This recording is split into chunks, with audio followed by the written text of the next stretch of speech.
All right, welcome back to the Onebar and Lupagus show. I'm Onebar with Lupagus. We got some Vikings, latest news and nuggets. We got some damn good nuggets today. KLC was at the podium dropping some hot nuggets for us to digest, and I love it. I mean, it's June 4th. We're really approaching the dead time to get this right now. It's something we're going to hold on to and definitely talk about. So before we do, be sure to subscribe to the channel, like, and comment. We didn't do it. We didn't get to 12K by the end of May, but 12K by the end of June. 12K by the end of June doesn't rhyme, but damn it, we're going to do it. Also, anybody who emailed about the car decals, I'm finally mailing them today. Wow. So a little bit late. It's kind of our MO, but who cares about that? Let's get into the news and nugs. What do we got, Lupagus? Let's start with probably the hottest talker to come out of this press conference. N'Keal Harry, position switch to tight end. They're trying to reclamate this former first-round pick. That's not the hottest talker. It was all over Twitter. Everybody was talking about it.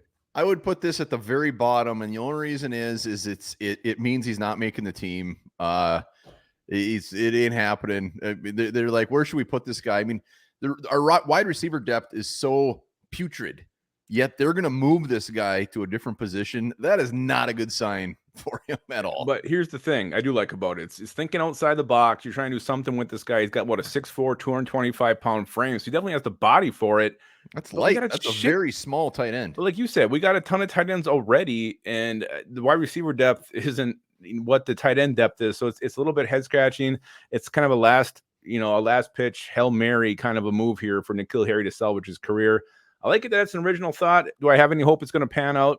No, but it'd be a fun little experiment. I think you're giving him too much credit. I don't think it's really that original. We've seen a lot of teams take bigger wide receiver. Was it Kelvin Benjamin? I mean, we've seen this before where they've moved around guys and it just doesn't happen. And N'Keal Harry must know that he's kind of at the end of the line and be like, dude, just release me. Don't change my position. Oh, he's probably, I'll do whatever I can. I'll do whatever I can to stay in this team. Hell, I'll play guard. Hey, I hope it works out. But when you look at the depth chart, I don't see how it would. Maybe he just shocks the world. This was his natural position and he just wows everybody.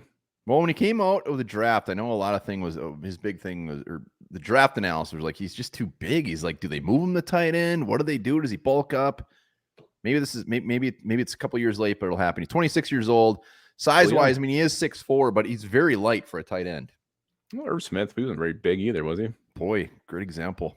Yeah, I'm just saying, he doesn't have to be a big fat ass to be a pass catching tight end, create some mismatches. He's officially the smallest tight end on the roster right now. Well, you know what? Irv Smith was 240. Well, put a little meat on him. Put a little meat on old N'Keal.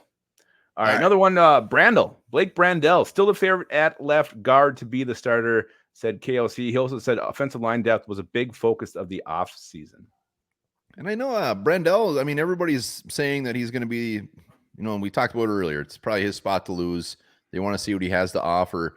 The other part of that really kind of surprised me. He said that the depth was a what? How do you word it? It was a priority this offseason, big focus. I don't know. Do you think they did well on that? Well, you look at what they added through the draft. Walter Rouse at tackle. They got Q-Bear back. You drafted Michael Juergens. You signed Dan Feeney, and now you signed Dalton Reisner. So I do think they did it. It's kind of weird. Just it came in these weird chunks, so it wasn't all at one time. Chunk. Yeah, love Walter Rouse. Dan Feeney, not the best football player, very lovable guy. Very cool. So. By the way, speaking of O-line, if you have not watched Dalton Reisner talk about his favorite restaurants in the Twin Cities yet, that came out today. Definitely check that out. It's pretty fucking hilarious. I'm so excited. I've not seen it. I've not seen it one bit. Likes the spicy food. He looks like a guy who would like some spicy food. Yeah, definitely check out. It's hilarious. But I do think they have. I think they have hit that O-line depth. I feel much better about it than I did a couple weeks ago. Just seeing where these guys are going to fit in and how high they are in Michael Juergens, the fact they brought back Dalton Reisner gives me some hope that we actually have some quality depth in our O-line. Well, the Reisner was the ribbon on it. If they went to have Reisner come back, it would be a disaster. Q-Bear, we know he can play multiple spots, but I mean Rouse and Juergens, high hopes, but no idea what they're going to bring to the table. I mean, really, when you look at it, I mean, I think Walter Rouse definitely has a leg up on Juergens to make the final roster, but Juergens has a long way to go to make that 53. I think he's special, or I think he's practice squad all day. Teams, yeah, put him in not kicker? Special teams. He'd be a horrible special teamer. We'll see. They're so high on him. He'll probably make the damn team no matter what he does. Another thing he said that there's no timeline given for Hawkinson. Hawkinson's recovery. He said Van Ginkel's also recovering, progressing with their injuries. Hawkinson, we all know, but Van Ginkel's starting to concern me a little bit. I just hope this thing doesn't linger, or he gets like a tweak later and he's out week 1, week 4. One of those things where you just barely see him in year 1. Well, here, and I was thinking the same thing, so I started to look into it. So it was a foot injury at the end of the year, and what makes me feel better about this was his timeline to come back was always just for training camp. Like, he's not behind schedule. It's not like, oh man, I can't believe this guy's not out there. Training camp is still what, a month, almost 2 months away. Mm-hmm. So he's not behind schedule at all. I mean, this was expected.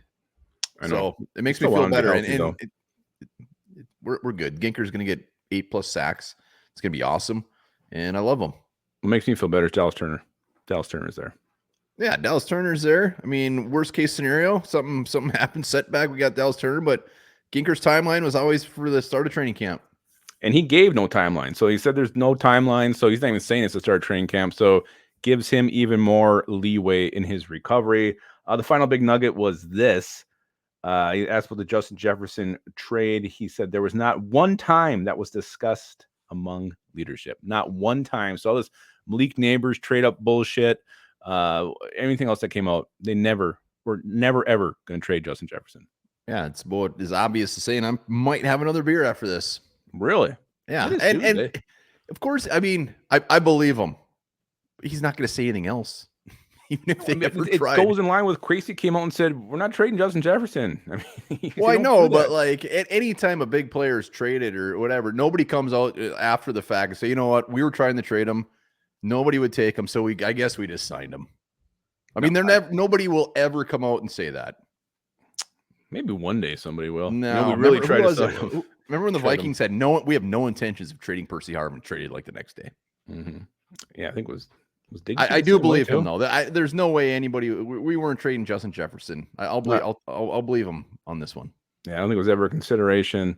And Quasey, well done, got the job done. I like hearing the confirmation. I mean, they stayed true to that was the story they had. That's the story they went with, and it seems to be that was always the case. So never going to trade him, and now he's here long term. What do you do if he came out today and said, we tried our best to trade for Malik Neighbors.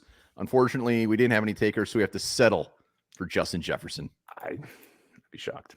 I'd eat that sandwich before you. Honest guy. He's extremely honest. A little too honest, maybe. All right, those are it. Those are the nuggets that came out of KOC's press conference today. Maybe he'll have another one later in the week. I think they practice at least a couple more days, don't they? Justin Jefferson was out there today. Yeah. Sam Darnold throwing him just beautiful darts out there. There's nothing better to see. I can't wait to see McCarthy throwing him the ball, but just seeing Justin Jefferson out there catching the ball was a thing of beauty. He had a good press conference too. Basically, he said, "Let's wrap this up. I got work to do," and he pretty much left. It was great. What a guy! What a guy! Just a leader. Just a damn leader. That's why you give that guy that kind of money. All right, let's know in the comments any other news and nuggets that tickled your fancy. And remember this: humans put a man on the moon before they put wheels on luggage. My God.